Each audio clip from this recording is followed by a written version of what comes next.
tell us a little bit about your first real estate deal. So you started to realize that you needed to be in real estate. What was your first deal like? And was your first house, did you end up buying that big house, or was your first house an investment property? No, I ended up buying and I lived in it. So my first deal was a 4-unit building in New Orleans, and each unit was like I mean, the big house, like the big house that you almost bought. Did you end up buying the like big physician's house? Oh no, I did not. No. Got it. Okay. Yeah. I'm lucky. I said I got just lucky. Yeah. I got lucky because of COVID. Unfortunate thing that happened. I just pivoted from that. I was actually about to buy that big house, and everything shut down. So for this one, I didn't realize the amount of challenges I'll face because I'm international lending. I had to call like 100 lenders to get a loan on a 4-unit building. So that eventually ended up getting a FHA loan on it, the 3.5% down. And I didn't have a lot of money, honestly, when I bought my first real estate property, the house hack that I did. It was $650,000. So sounds very expensive, but I had like $20,000 saved, which was the FHA loan that I took $20,000. And it was a 4-unit building. Tenants were there in all the units. So what I did was one tenant out, I move in, repaired, got a contractor to repair stuff, and kept doing it all the units. And eventually, I was saying that I paid $22.85 or $22.95 for rent. After everything was done, after all expenses, I was getting $1,000 to stay over there with the 3-unit income. So that in itself is like a $3,000 spread a month, which is $36,000, kind of snowballs very fast. And so you bought this property with 3% down because the FHA was 3 or 3.5% down? 3.5% down. That was the first one because I didn't know about creative financing. I didn't know about physician's loan. I didn't know a lot of things. As I said, I've never been taught that. COVID. What's a physician's loan? Yeah, that's this property that I bought. So a lot of banks actually, if you go, and it called for physicians, nowadays for nurses, firefighters, for the first responders, basically EMTs. And the banks have this portfolio loan in which they can give you up to 4-unit building for 0% down. And so you basically can figure out a way in which you get some money at closing. You don't have to pay closing costs. Is that any bank, or is that like only local banks? I have done national banks as well, but definitely a lot of local banks. So, for example, in our hospital, and actually all hospitals have a site like a lender or a bank that sits in the hospital. And you can go talk to them. It's like some kind of credit union, most likely.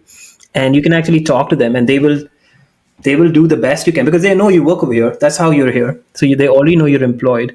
And that was a game changer, to be honest, to get a 0% down and then to cash flow from day one. Those are game changers. So when I tell people and they're like, I don't have any money, but there's so many resources, you probably know as well. There's so many great resources to get a property for 0% or even like no money down. Yeah. Wow. That's awesome. Well, I think it's interesting because, I actually have been in real estate for a long time. I did not know there was a 0% down option for physicians.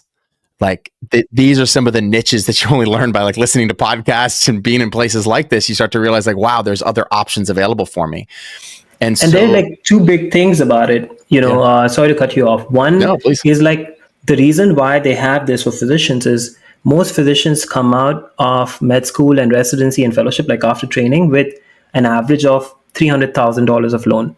So if the bank try to calculate the DTI, it's going to be impossible to give them a home loan. So they don't take that student loan into account for the DTI, which is a massive thing. You can go buy doesn't mean that you should, that's what happens. You go buy $1 million property and then you go through the rabbit hole of trying to pay that every month and with your student debt. So that's why it becomes a liability. But that's one thing that happens. They don't take into account your student loan debt, 0% down. And also, whenever you have a low down payment, you have a PMI. With this physician's loan, you do not have a PMI.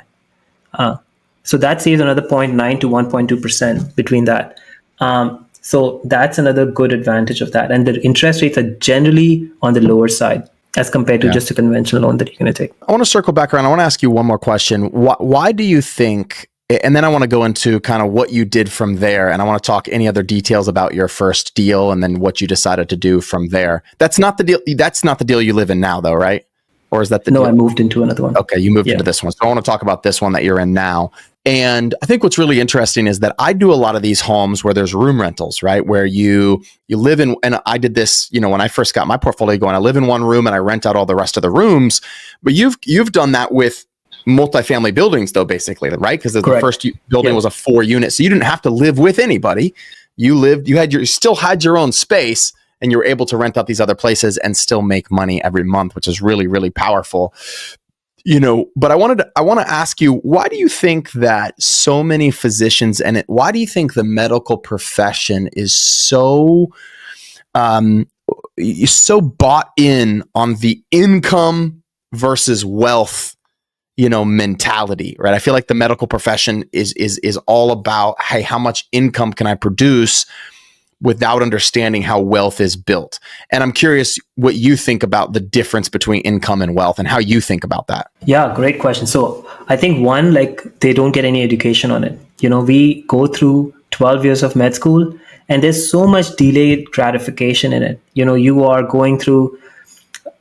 working 12 hours, 24 hours, 48-hour shifts. You're making very little money, and you are getting no education on it. You come out all of a sudden, an average doctor makes around $227,000 a year. So that's like a very good salary. And for any profession, you go to a surgical field and it's like, it can go up to $1 million. So an average doctor makes decent money. So all of a sudden, somebody who is making $2,000 a month, and you throw at them $22,000 a month. And then what do you do with that? You have no education. You just follow what everybody else is doing. That's the herd mentality. You just follow what your seniors have done, what your colleagues are doing. Lack of education and herd mentality are like the two big things I think people get into. They invest into 401k, they invest to 403b, they do a little bit of tax savings. That's one of the big bucket, I would say. The other thing about medical professionals are, it took them so much time to make that wealth, or make that income, monthly income that they're getting, that they have become very risk averse. They think, when I got into real estate, I had so many people tell me that you're going to be bankrupt. You are doing something wrong, and it is not something that we are doing as medical professionals. So you should not be doing that. You're going to be bankrupt soon. And even now, 5 years into investing, I tell people, okay, this is what I've been doing. If you want, I can teach you, I can show you how it's done. And they're like, no. There's always another reason. So medical professionals are very risk averse. They don't want to take risk. They just are like, okay, I'm going to work till 65, even though I understand that I will be stuck to this job, and I'll make the money that I will, and then I'll move on from there. I'll use my retirement fund. I think the tide is changing now. People are understanding a little more about generational wealth than just relying on one stroke of income. After COVID hit, the entire scenario in the country for medical professionals changed a little bit. There's more and more burnout. There's more people watching YouTube and TikTok and Instagram and learning that there's so many doctors and nurses doing other things and creating other streams of income. So I think it's changing a lot more now. That's what got me into educating them about it as well. For me, generational wealth or wealth is having more streams of income, making sure that you don't have to work to make that money, mailbox money, whatever you want to say. And there's so many ways to make that. Me and you, we do real estate, you do businesses. There's so many other things, coaching, masterminds. There's so many other ways to make money, but you have to get into something which is creating you wealth and exponentially growing, rather than just making one income and exchanging time for money. Well said. Well said.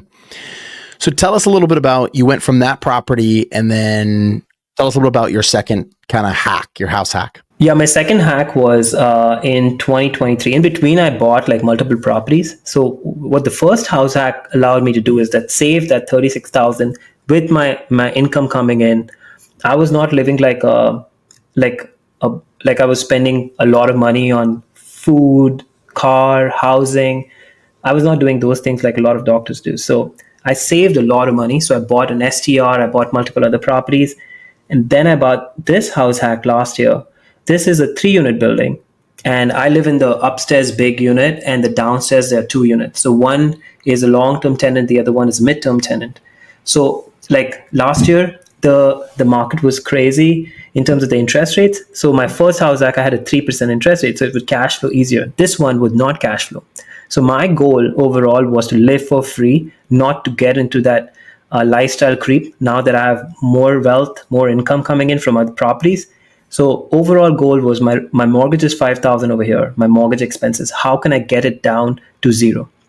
And a lot of times 2 units, which are 1 bedroom, 2 bedroom, one bath, would not, at least in New Orleans, would not come up to $5,000.